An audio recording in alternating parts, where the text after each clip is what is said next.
महाभारत का युद्ध चल रहा था। युद्ध अपने आखिरी समाप्ति पर था। युद्ध भूमि में चारों तरफ योद्धाओं के फटे वस्त्र, मुकुट, टूटे शस्त्र, टूटे रथों के चक्के आदि बिखरे हुए थे और वायुमंडल में पसरी हुई थी घोर उदासी। गिद्ध, कुत्ते, सियारों की उदास और डरावनी आवाज़ों के बीच निर्जन हो चुकी उस भूमि में द्वापर के सबसे महान योद्धा भीष्म पितामह शरशैया पर पड़े सूर्य के उत्तरायण होने की प्रतीक्षा कर रहे थे। तभी उनके कानों में एक परिचित ध्वनि शहद घोलती हुई पहुंची। प्रणाम पितामह।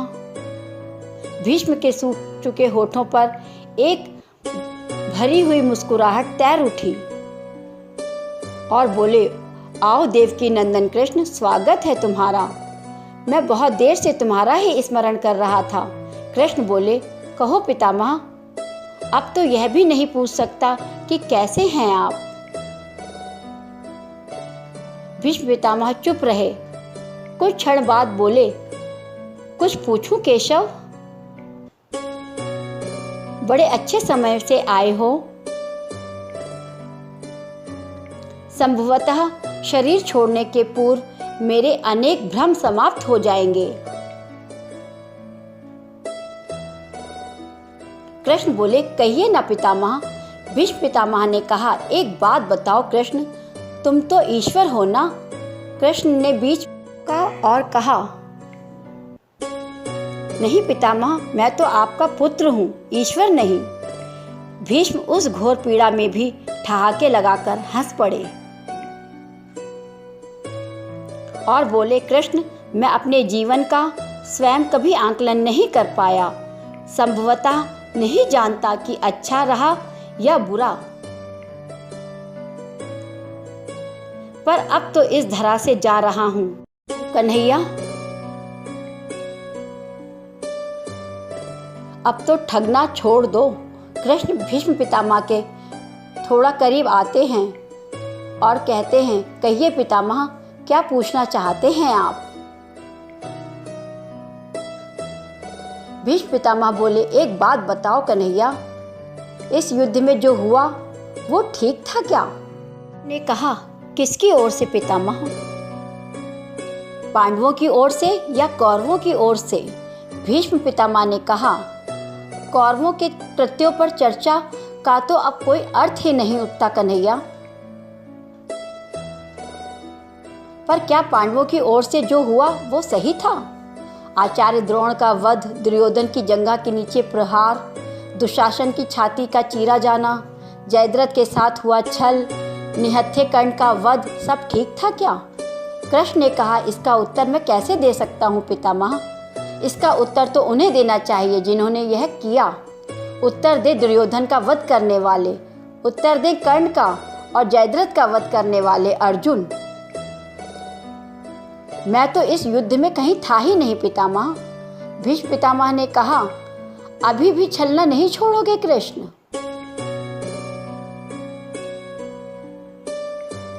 विश्व भले कहता रहे कि महाभारत को अर्जुन और भीम ने जीता है, पर मैं जानता हूं कन्हैया कि यह तुम्हारी और केवल तुम्हारी विजय है। मैं तो उत्तर तुम्ही से पूछूंगा कृष्ण। भीष्म पितामह के इतना कहते ही कृष्ण थोड़ा गंभीर स्वर में बोले, तो सुनिए पितामह, कुछ बुरा नहीं हुआ, कुछ अनैतिक नहीं हुआ, वही हुआ जो होना चाहिए। भीष्म पितामह ने कहा, यह तुम क्या कह रहे हो केशव? मर्यादा पुरुषोत्तम राम का अवतार कृष्ण कह रहा है। यह छल तो किसी युग में हमारे सनातन संस्कारों का अंग नहीं रहा। फिर यह उचित कैसे हुआ? कृष्णा ने कहा, इतिहास से शिक्षा ली जाती है पितामह।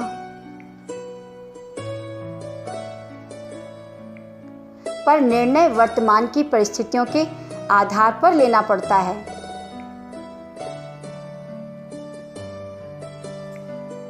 हर युग अपने तर्कों और अपनी आवश्यकता के आधार पर अपना नायक चुनता है। राम त्रेता युग के नायक थे, मेरे भाग में द्वापर युग आया था। हम दोनों का निर्णय एक सा नहीं हो सकता पितामह। भीष्म पितामह ने कहा, मैं कुछ समझ नहीं पाया कृष्ण। कृष्ण ने कहा, पितामह, राम और कृष्ण की परिस्थितियों में बहुत अंतर है।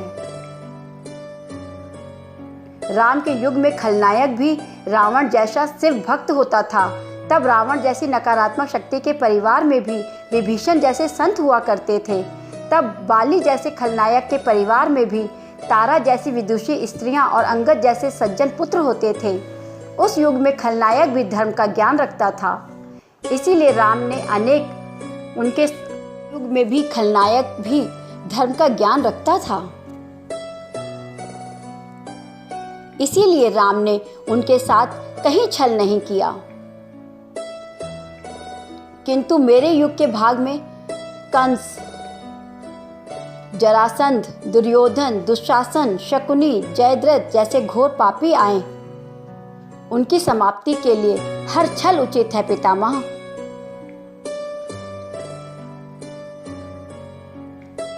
पाप का अंत आवश्यक है पितामह, वह चाहे जिस विधि से हो।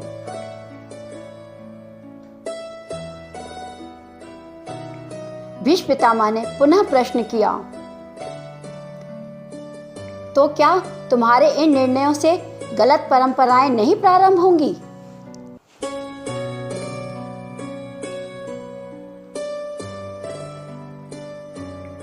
क्या भविष्य तुम्हारे इन छलों का अनुसरण नहीं करेगा? और यदि करेगा तो क्या यह उचित होगा? कृष्ण ने कहा, भविष्य तो इससे भी अधिक नकारात्मकता लेकर आ रहा है पितामह।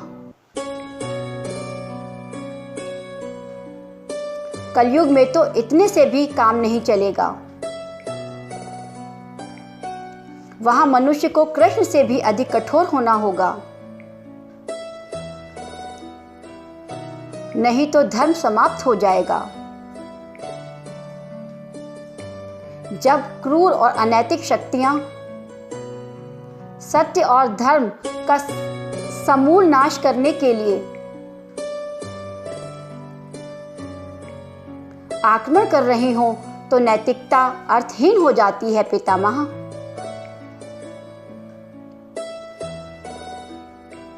तब महत्वपूर्ण होती है विजय, केवल विजय।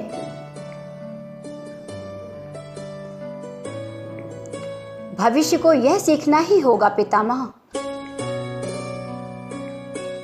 भीष्म पितामह ने पूछा, क्या धर्म का भी नाश हो सकता है केशव?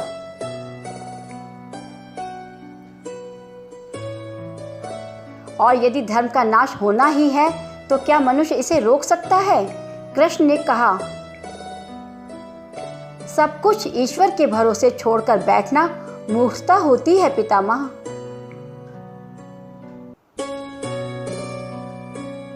ईश्वर स्वयं कुछ नहीं करता, केवल मार्गदर्शन करता है।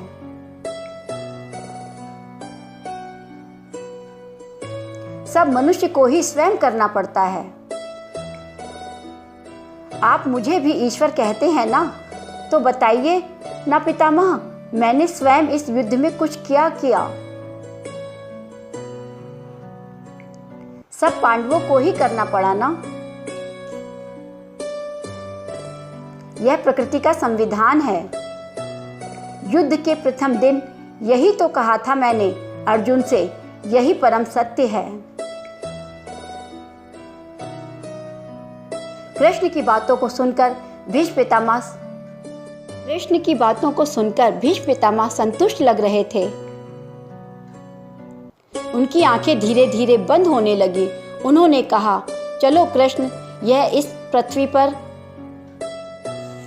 पृथ्वी पर अंतिम रात्रि है। कल संभवतः चले जाना होगा। अपने इस अभागे भक्त पर कृपा करना कृष्ण। कृष्ण ने मन में ही कुछ कहा और भीष्म पितामह को प्रणाम किया और इस युद्ध भूमि के उस डरावने अंधकार में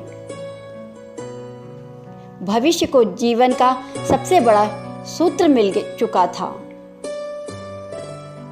जब अनैतिक और क्रूर शक्तियां सत्य और धर्म का विनाश करने के लिए आक्रमण कर रही हों, तो नैतिकता का पाठ आत्मघाती होता है। ईश्वर कुछ भी नहीं करते, ईश्वर सिर्फ करते हैं। माँ को प्रणाम किया और युद्ध भूमि के उस डरावने अंधकार में भविष्य को जीवन का सबसे बड़ा सूत्र मिल चुका था। जब अनैतिक और क्रूर शक्तियाँ सत्य और धर्म का विनाश करने के लिए आक्रमण कर रही हों, तो नैतिकता का पाठ आत्मघाती होता है।